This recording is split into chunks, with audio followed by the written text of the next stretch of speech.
Yeah, I tried to make a big deal out of that the other day after practice because a lot of guys don't even understand. And for maybe the new media that are covering us that haven't been with us in the past, his state championship game, which we were at, that really pushed us over the limit to offer him a scholarship, was one of the most impressive individual games I've ever seen. And specifically in that type of game, a state championship game. I think he had 5 touchdowns in the game. In all different ways, a reception, like a kickoff return, an interception return, just dominant in the game. So, early on, I think one of his issues is a little bit undersized, and he's gotten bigger and stronger and more confident. I think he's going to have a significant role for us, and I'm really proud of him. He's just doing really well in a lot of different areas, and I agree with you. I think he's going to have a big role for us this year. Danny O'Brien, what does he bring to the table? How did you get to know him, and how familiar are you with his story that he almost came here 10 years ago at this point? Oh, very, very familiar. I recruited Danny out of high school. Then he was the ACC Rookie of the Year. And, obviously I left. There ended up being a coaching change. And Danny ended up almost obviously transferring to Penn State, ended up going to Wisconsin, and then played in the CFL for a number of years. We've stayed in touch. He stayed in touch with my family, my wife. I knew once he got done playing in the CFL, he would want to get into coaching. Was obviously living in Canada and trying to get over here, was challenging. But once he decided this is what he wanted to do, we were able to move in that direction and offer him an opportunity.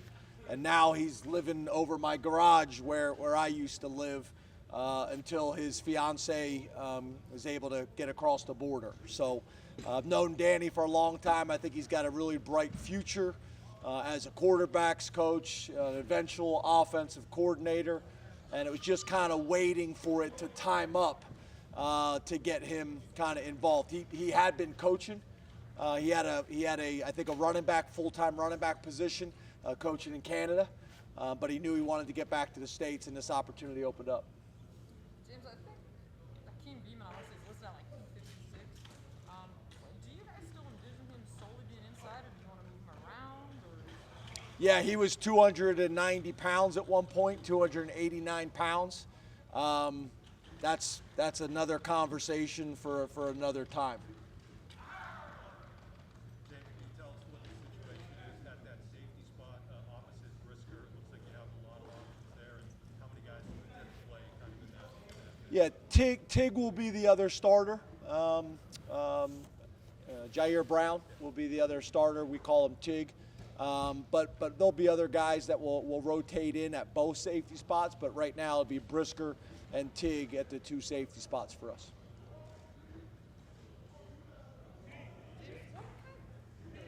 you heard the crowd noise outside. What are you guys doing to prepare for actually having fans in a away environment for the first time? Didn't you just kind of answer your question? A little bit. Yeah, so, obviously, I'm a big believer in the crowd noise, so we do music on one side and do the crowd noise on the opposite to try to prepare for that, try to make it louder than it will be on game day.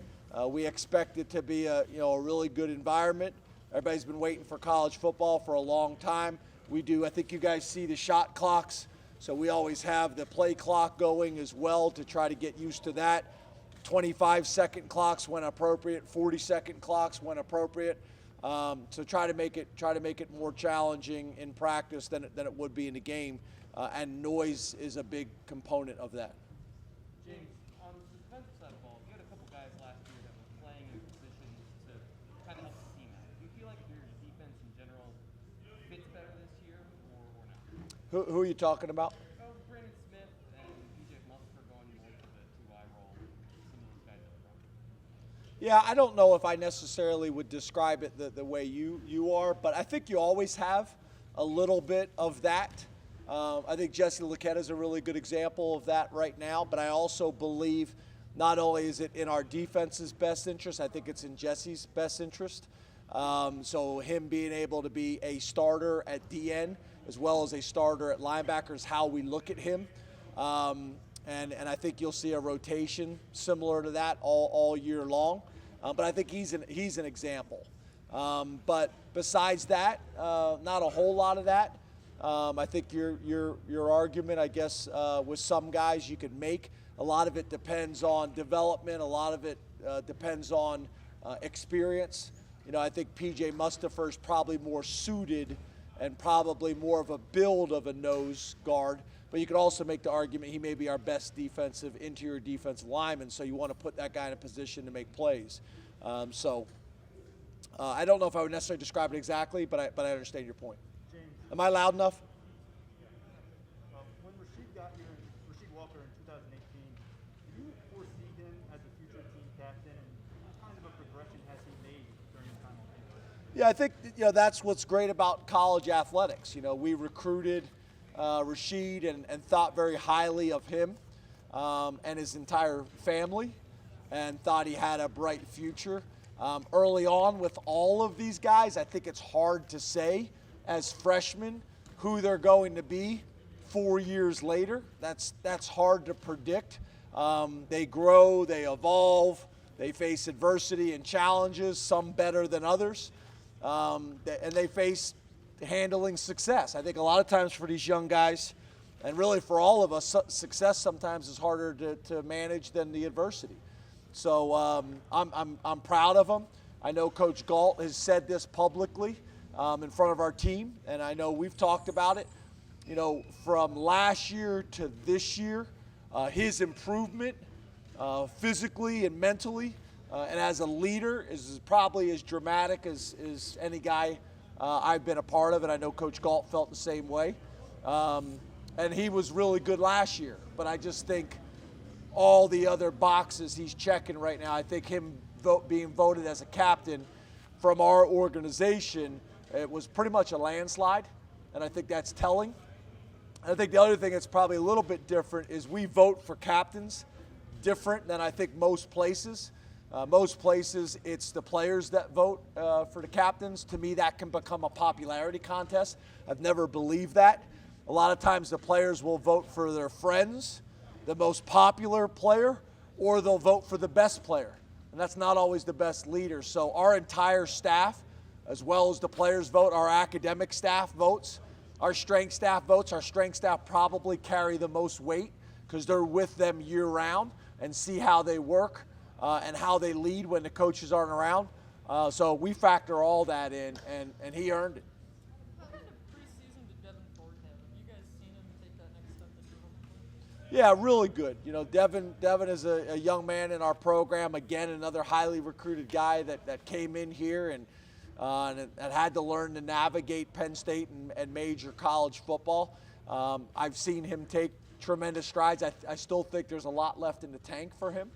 I'm really proud of him, but I still think there's a lot left, both physically and mentally and from a leadership standpoint. So that's exciting. We need him to have a big year, both at the running back position as well as as a returner for us. You'll see him as a kickoff returner for us. But yeah, he's had a really good all season. He's always been a hard worker, and we'd like to see that really translate this year for him. Time for two more. Anthony Wiggin and Eric Wilson are going to split time at left guard. Is there anyone we should expect to have more of an edge in terms of playing time on Saturday? But they're going to split reps. 50-50? If I sit here and tell you 50-50, and then it ends up 60-40 after the game, then I'm not being truthful. You'll say I'm not being truthful. So it's a split right now. Obviously, if one player is playing better during the game than the other, then he'll play more. We're going in with it with a mentality they're going to split the reps, but very rarely does it necessarily play out that way. Derek Tangelo, what kind of impact has he made, and how much of a fortunate fit is that for you guys, given some of the issues with depth? Yeah, really good. You know, one of the things I think we've done a good job of is not only getting guys in here that we feel like can play and have a significant impact, but also I think are good cultural fits. You know, this is where he wanted to come out of high school. No disrespect to anybody, but this is where he wanted to come as kind of his dream school. So when the opportunity was presented for him and for us, you know, at the time you didn't really know how it was going to play out. Is he going to come in and be a starter for us? He's going to come in and be a depth guy. You're not really sure, but he's done a really good job. You know, it's always interesting to me in talking to these young men to compare and contrast. A lot of our guys think they know, but they've never really been anywhere else. So with my staff, I think that's important, the perspective that they bring.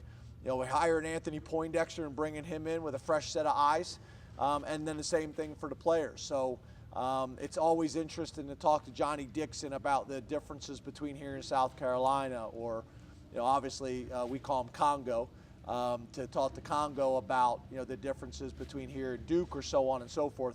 It's good information for me. You learn, you know, things that they did well that maybe we can apply here as well. Thank you, Coach. Thanks, guys.